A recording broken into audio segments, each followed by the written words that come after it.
Hey guys, this is Tia, and I just came to make a really quick vlog for you guys to share a bit of me with you to help you get through your day. So, I just want to share a bit of how to become successful from being stuck.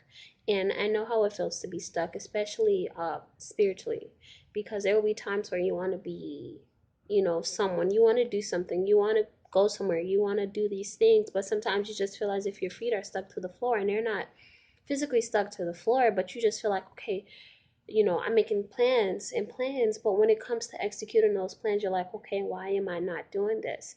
A part of that has to do with fear. A part of that has to do with anxiety and sometimes even depression.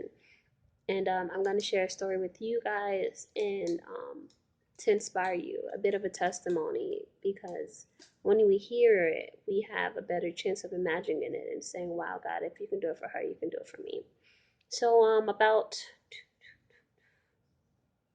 about 3 years ago, just to jump in there, about 3 years ago, I graduated from high school and I moved uptown with a say relative, and that relative was having financial issues that I didn't understand the severity of. And I was supposed to go to college in Orlando, but because this family member was evicted while I was visiting Fort Lauderdale, I had just moved up there, and I was like, okay, let me come back down for the rest of the summer, and then I will start school in August.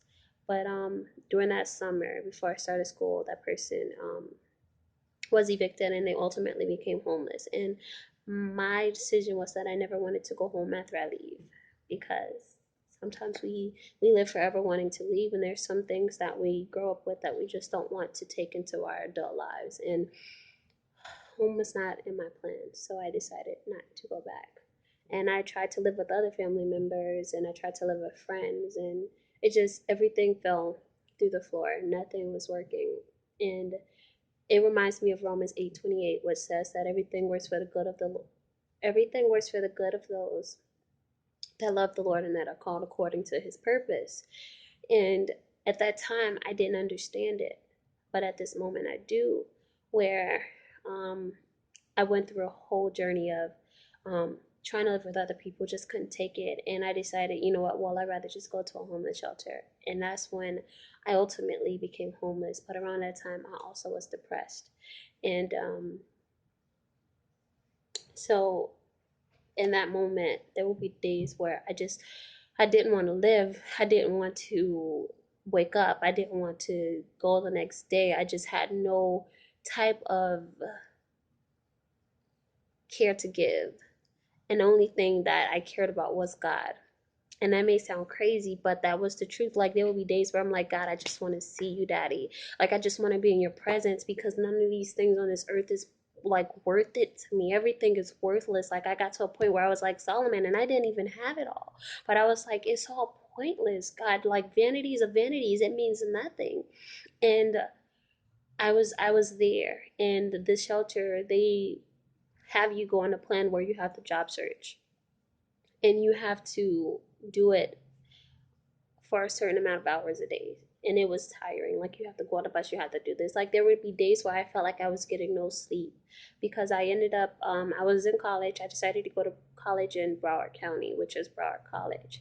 And I was going there, and I think things were going pretty well despite the fact of me being homeless. But I ended up having to drop out of school, because with the job searching, and I ended up getting a part-time job, but they continued to want me to job search until I got a full-time. And it was overwhelming. It was already an emotional battle for me to see where I was and to want to do better and to want to be better, but just feeling stuck.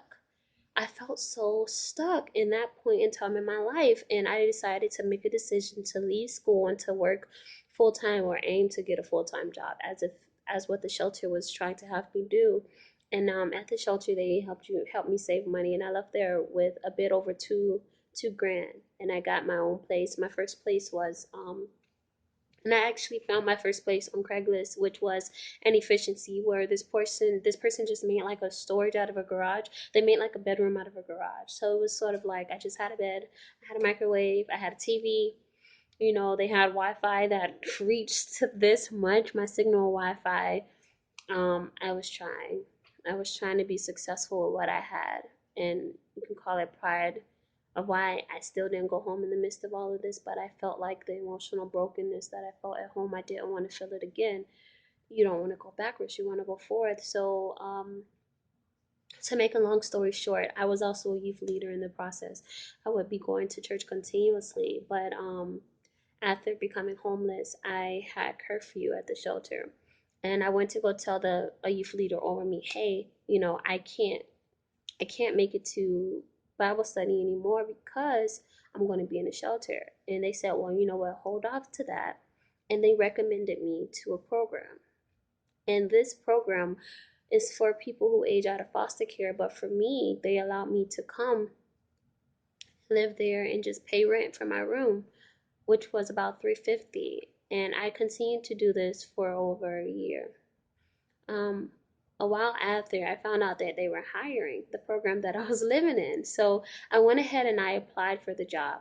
I did not get it, but I continued to work hard, build up my resume, and a year later, I went back and I got the job. It was funny because the president, one of the, I believe he was a president or a vice, the VP, he was like, "Whoa, Mrs. Persistent," you know, because I was also known for living there, and I felt like that was an amazing thing for me myself to see that I could be successful in such a way, to see that, you know, I started from the bottom. You know, I started as a person who was living and needing, and now I'm a person who's helping and giving back.